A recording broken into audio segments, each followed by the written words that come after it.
Rizal? Good morning, everyone. I'm here in front of you to demonstrate on how to measure liquid using graduated cylinder.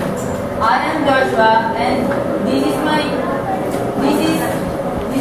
assistant Webster, and we will demonstrate on how to measure liquid using graduated cylinder.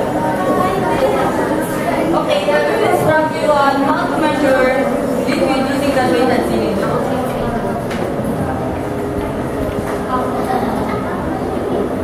Now I will give you some examples on how we can measure liquids using graduated cylinder.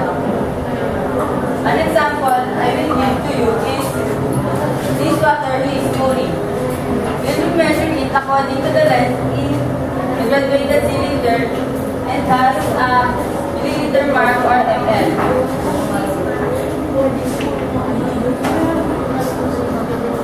When we are measuring liquid